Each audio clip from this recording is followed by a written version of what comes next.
Fox 66 News with Brian Wilk, meteorologist Craig Flint, and Mike Finner with sports. You're watching Fox 66 News first at 10. Speaking out, Erie City Council weighing in after the owner of one local grocery store allegedly received a threatening phone call from a retired Erie police officer. Good evening, I'm Brian Wilk. Earlier this month, a Whole Foods co-op employee told Erie City Council she had allegedly received a threatening phone call from a retired city police officer. Erie Bureau of Police denying City Council's request to view this woman's written complaint. Chelsea Swift has the story.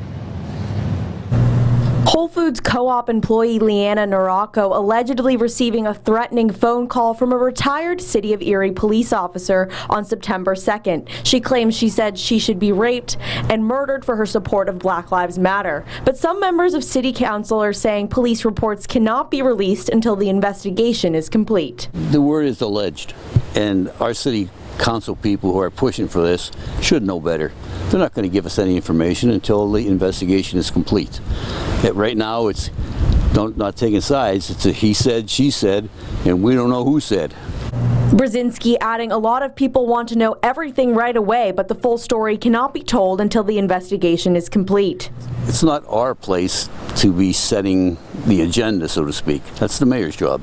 If we don't like what he's doing, we can talk to him and find some middle ground.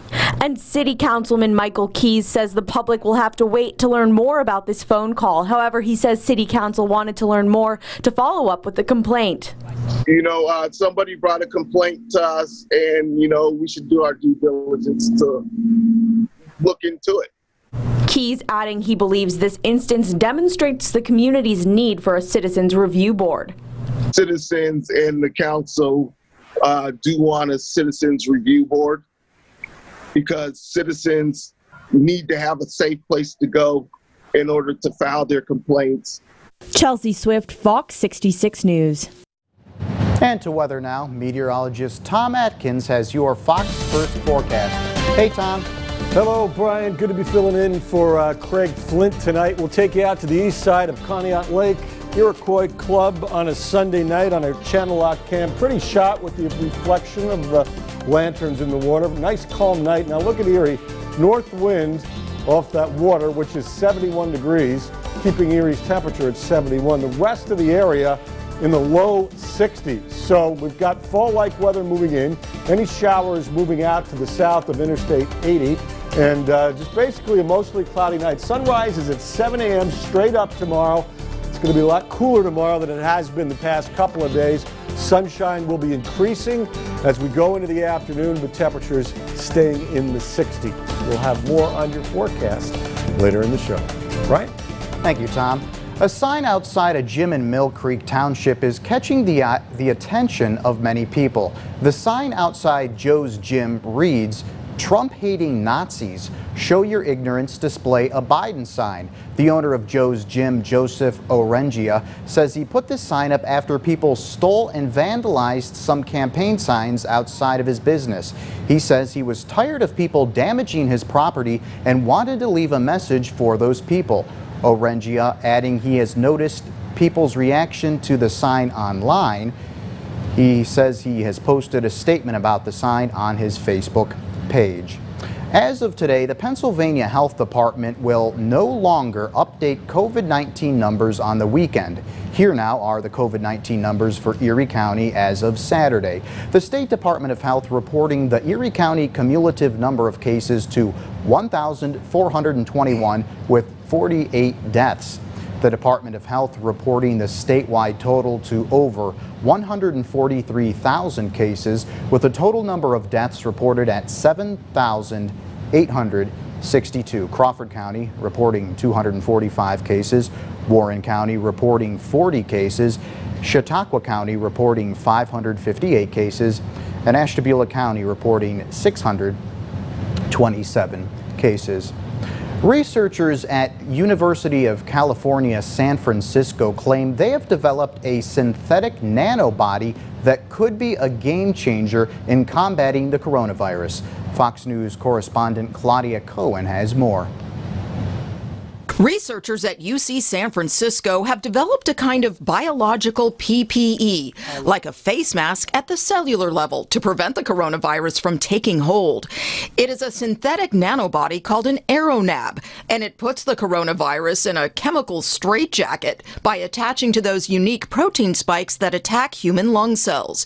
The AeroNabs essentially block the way, neutralizing the virus before it has a chance to spread. So if we can just prevent that initial step of the virus even getting into the cell, it's a very potent way to prevent infections in the first place and then even prevent infections from getting worse. The idea is to put the AeroNabs into a nebulizer or nasal spray so it can be easily administered, most likely every day during the early stages of infection. Medical experts say it could be a bridge to provide protection until a vaccine is developed. This is not science fiction. These nanobodies are real, and they are showing a very strong effect against the SARS-CoV-2 virus that has caused this pandemic. Will they work in humans as a bridge to a vaccine? We don't know yet, but this is definitely hopeful. And put this together with the synthetic antibodies that are already close to FDA approval, and you have reason to hope. The solution is made of readily available synthesized materials, which would bring down the cost, and researchers say it could be quickly and easily tweaked should the virus mutate. Researchers are hoping to start clinical trials in the next few months, and if all goes well, AeroNabs could be a game changer. In San Francisco, Claudia Cowan, Fox News. Temple University announcing that 95% of their courses will be online for the remainder of the fall semester. The decision comes after an increase in positive COVID-19 test results among the students at Temple University. This has prompted many parents to move their children out of on-campus housing amid health concerns. Some parents are feeling the frustration of moving their children out after moving them in just a couple of months ago. And it's, inconvenience, but at the same time, they make the right decision for the students and the faculty. Many families say it's the smart decision financially, as Temple will provide a full refund of housing and meal plan charges for the fall semester. Vitus Kaiser, a well-known local and national artist, passed away peacefully at his home here in Erie on Thursday, September 10th. Kaiser was known for his landscape watercolors that were sold around the world. He was also a protege of nationally known artist Joseph Plavkin, who also resided in Erie. Funeral arrangements are being handled by Brugger Funeral Home on West 38th Street. Residents in one Erie neighborhood community got together for a special concert Sunday evening. It's Good News Tonight at 10. You're not the one for me. You're not the one for me. Folks in the Chestnut Hill neighborhood gathered around their driveways for a socially distant neighborhood concert. Normally, a neighborhood picnic is held, but had to be canceled this year due to the COVID-19. Organizers say this is a way to avoid being cooped up while dealing with the pandemic. People have been social distancing, they have been staying home, and so this is just a nice way to get out and to see each other. So I think they're having a great time. And she says that she's hopeful that next year they will have their neighborhood picnic. A massive search is underway for the gunman who attacked two Los Angeles County deputies. I'm Christina Coleman in Los Angeles. I've got details coming up. Plus, Day at the Fair. It's the final day of a drive-through food festival at one local school.